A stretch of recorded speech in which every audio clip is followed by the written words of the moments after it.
ઉત્તર ભારતમાં પૂરથી તબાહી મચી છે।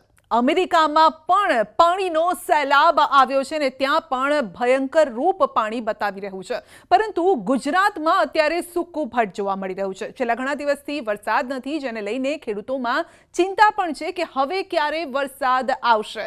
તો આ સવાલનો જવાબ અમે લઈને આવ્યા છીએ અને મેપના માધ્યમથી આપને સમજાવીશું કે ક્યારે વરસાદ આવશે અને કેવી રીતે આવશે, કયા કારણો તેના માટે જવાબદાર હશે। ચાલો મેપના માધ્યમથી જ અમે આપને સમજાવીએ કે આપ જોઈ રહ્યા છો, એક તો આ મેપ છે, ભારતનો મેપ છે ને એની વચ્ચોવચ્ચ આપ જોઈ શકો છો કે અહીંયા એક સર્કલ જોવા મળી રહ્યું છે ને એ સર્કલ બતાવી રહ્યું છે કે કોઈક સિસ્ટમ અહીંયા સક્રિય થઈ રહી છે।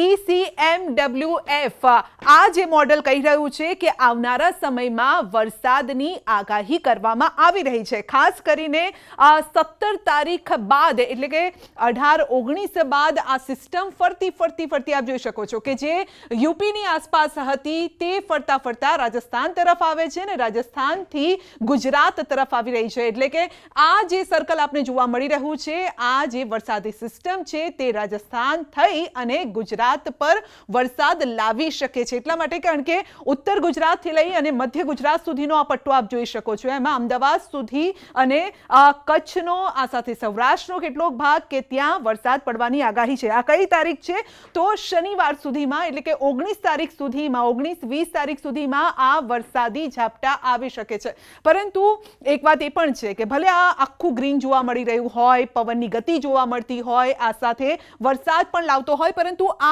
એવો ભારે વરસાદ કદાચ નહીં હોય। વરસાદી સિસ્ટમ જરૂર અહીંયા જોવા મળી રહી છે, પરંતુ આ વરસાદ ભારે નહીં હોય, સામાન્ય વરસાદ હોઈ શકે છે। પરંતુ અહીંયા ચિંતા થોડી એટલા માટે હળવી થશે એ ખેડૂતોની, કારણ કે જે લોકોએ વાવણી કરી છે, એક તરફ વાવણી કર્યા બાદ વરાપની રાહ જોતા હતા, વરાપ બાદ હવે ખેડૂતો રાહ જોઈ રહ્યા છે, જે લોકોએ છેલ્લે વાવણી કરી છે તે લોકો કે ભાઈ જેટલું રોપ્યું છે એ બહાર નીકળે, એટલે કે અંકુર ફૂટે એટલો તો વરસાદ પડે કમસે કમ, એ જે રાહ જોઈ રહ્યા છે એ ખેડૂતો માટે આ એક સારા સમાચાર જરૂરથી કહી શકાય।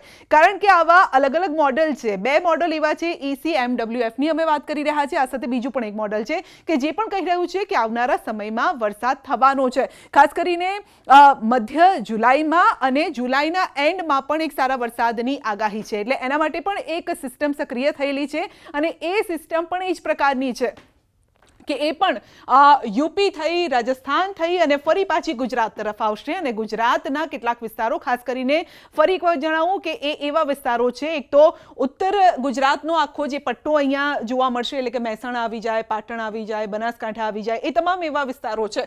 કચ્છ ભુજનો પણ આ પટ્ટો છે, સૌરાષ્ટ્રનો પણ, એટલે અડધા કદાચ સૌરાષ્ટ્રને આવરી લે એ પ્રકારની સિસ્ટમ આ બનેલી છે। પરંતુ આ સિસ્ટમ એવી હશે કે જે કદાચ એવો ભારે વરસાદ ન પણ લાવે। આવનારા સમયમાં કદાચ આ સિસ્ટમમાં કોઈક એવા ફેરફાર થાય કે જેના કારણે ભારે વરસાદ પણ થઈ શકે છે, પરંતુ ખેડૂતો માટે એક આ સારા બાબત છે કે ના કરતા કહેવાય કે કંઈ જ ના આવે, એના કરતાં થોડો વરસાદ આવે જે પાકને ફાયદો કરાવે તો સારું છે। એટલે કે આ પ્રકારની સિસ્ટમ છે જે આવનારા જુલાઈના એન્ડમાં, એટલે કે 25 તારીખ પછી એવો વરસાદ થઈ શકે છે જે ખેડૂતોને પાકને ફાયદો કરાવી શકે છે। એટલે કુલ મળીને વાત એ છે કે 19 તારીખ બાદ, એટલે 20-21 તારીખની આસપાસ અને ત્યારબાદ જુલાઈના અંતમાં લગભગ 25, 26, 27, 28 તારીખ અને લગભગ 30, 31, 30 તારીખ સુધી પણ કહી શકાય કે આ વરસાદી ઝાપટા રહેશે। પરંતુ આ ઝાપટા જે રહેશે તે સામાન્ય રહેશે, બહુ જ એવા મોટા અને ભારે વરસાદની જે કદાચ આપણે રાહ જોતા હતા એવો ભારે વરસાદ કદાચ ન હોઈ શકે। તો આપ જોઈ શકો છો ગુજરાતનો આ મેપ છે અને ત્યાં અત્યારે જે જોવા મળી રહ્યું છે, આમ તો અત્યારનો જે સમય છે એ સૂકો ભટ્ટ જોવા મળી રહ્યો છે, ક્યાંક કદાચ ક્યાંક વાદળો આવી જાય છે અને ક્યાંક એકાદ ઝાપટો પડી જાય છે, પરંતુ એવો ભારે વરસાદ નથી જેને લઈને કદાચ લોકોને એમ થાય કે આટલો સારો વરસાદ હોય તો પાકને બહુ જ ફાયદો કરાવશે। હવે ક્યાં કેટલો વરસાદ, કેટલા ઇંચ વરસાદ થઈ શકે છે એ આપ જોઈ શકો છો, લગભગ 2.5 ઇંચની આસપાસ જે કલર કોમ્બિનેશન અહીંયા આપ્યા છે એ પ્રમાણે કે કેટલો ઇંચ વરસાદ થઈ શકે છે। એમાં પણ જો ગુજરાતની આપણે વાત કરીએ તો અહીંયા આપને ગ્રીન કલર, યલો કલર જોવા મળી રહ્યો છે, ક્યાંક આપને પર્પલ કલર જોવા મળી રહ્યો છે અને પર્પલ કલર જે છે એ આઈડેન્ટિફાઈ કરે છે કે અહીંયા ભારે વરસાદ થશે। હવે સૌથી ભારે વરસાદ ક્યાં અને અને કેટલા ઇંચ વરસાદ છે, કારણ કે ગુજરાત જે છે એને તો 10-15 ઇંચ વરસાદ જોયા છે, અને આવા સમયે હવે જ્યારે રાહ જોવાઈ રહી છે તો કદાચ 2 ઇંચ વરસાદ પડે તો પણ એમ થાય કે ઓ સારો વરસાદ પડ્યો છે. તો આપ જોઈ શકો છો દાહોદની આસપાસ લગભગ 4 ઇંચથી વધુ વરસાદ થઈ શકે છે. જ્યાં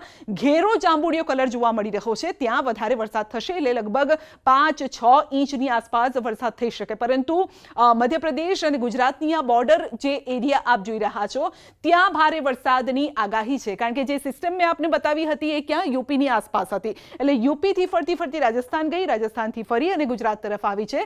પરંતુ મધ્યપ્રદેશ અને જે ગુજરાતની બોર્ડર છે આ બોર્ડર એરિયા આપ જોઈ શકો છો, પંચમહાલ અને દાહોદનો જે વિસ્તાર છે ત્યાં ભારે વરસાદ થઈ શકે છે. એટલે કેટલો વરસાદ? તો લગભગ 4 ઇંચ 5 ઇંચ જેટલો વરસાદ થઈ શકે. અહીંયા સૌરાષ્ટ્રમાં પણ ક્યાંક ક્યાંક થોડા ડોટ જોવા મળી રહ્યા છે. તો અહીંયા પણ લગભગ 2-3 ઇંચ, એટલે જુનાગઢ લઈ લો, પોરબંદર લઈ લો, આ એવા વિસ્તારો છે કે લગભગ 2-3 ઇંચ વરસાદ થઈ શકે છે. અહીંયા પણ આ ભુજની આસપાસ કચ્છનો જે વિસ્તાર છે ત્યાં પણ લગભગ એટલો વરસાદ થઈ શકે છે. પરંતુ જ્યાં યલો અને ગ્રીન કલર જોવા મળી રહ્યો છે ત્યાં કેટલો વરસાદ થશે?